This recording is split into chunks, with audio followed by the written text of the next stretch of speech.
Hi, my name is Sai and I work at the Paramount Theater. I wanted to show you a few of my staff picks today, so let's get right into it. All right, let's start with this. Oops. The Fugitive, starring Harrison Ford. This movie I have seen so many times. It's one of the ones that my mom showed me, I think when I was in middle school. That's just the ones she's completely forgotten that existed. But it certainly stuck with me, and that's why we're showing it at the Paramount. It's really hard for me to nail down why I think this movie is so good. But I think it boils down to, it's so thrilling and engaging, and regardless of how many times I've seen it, I'm, equally as engaged with the plot and the story, and it's just, I feel like I'm watching the mystery unravel again each time. We're going to be screening it on July 12th, so if you'd like to see it on the big screen and watch one of my favorite movies, I'll be introducing it as well. Please come down to the Paramount.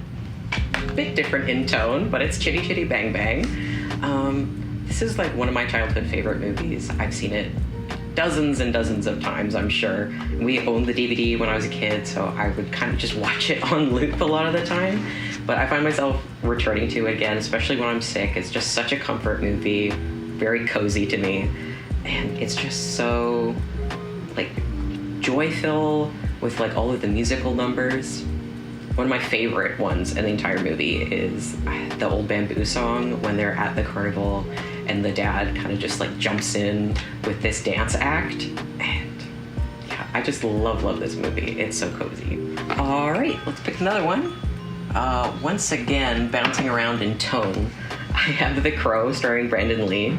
I watched this movie, I think in middle school for the first time, and the gothic comic book style, artistic direction of it is just so beautiful to look at.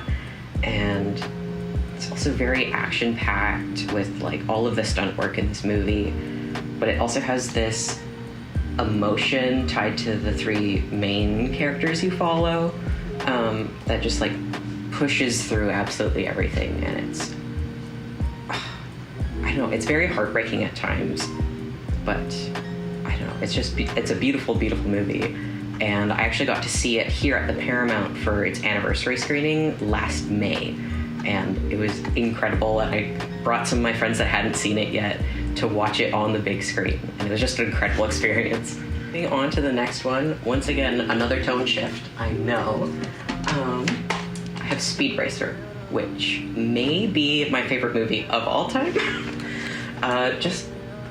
If we're basing it on the sheer amount of times I've watched it, it certainly is. I watched this when I was a little kid for the first time, was kind of adverse to it, wasn't sure what to think, but regardless, watched it a lot. And then I revisited it when I was in high school during spring break, and then I watched it 5 times in 1 week, and I wish I was exaggerating. This movie is it looks like nothing you've ever seen, and it can be a little jarring at first, I'll be honest. The family dynamics and emotion that carries through this movie, really grounds it. So although it's these, sweeping colors and you're not quite sure what's happening, you've got this, tangible familial aspect that keeps you going through, and cry literally every time I watch it. But it's so, so good.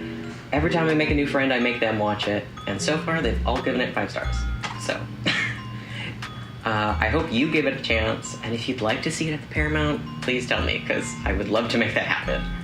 All right, on to the last one. Once again, another tone switch. Got a horror movie for you this time. I have the original Dawn of the Dead. I watched this only for the first time last summer.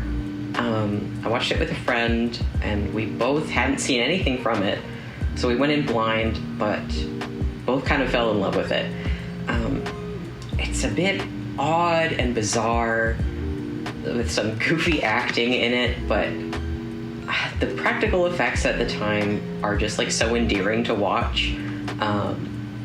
And watching the zombies stumble about this abandoned mall, and also these character dynamics of the main 4 like seeing how they progress from the beginning of the story to the end and like going on that journey with them, it's like it also helped ground this one, and makes you kind of see through a bit of the goofiness. And yeah, I don't know, I love this movie. I love the score of it.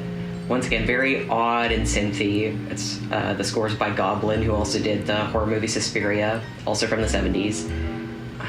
Yeah, I know, this is a new favorite for me, but I wanted to share it. All right, thank you so much for watching and letting me talk about some of my favorite movies. If you'd like to see any of these at the Paramount, please let me know. I'd love to share them with you. And, well, thanks again for watching. Bye-bye.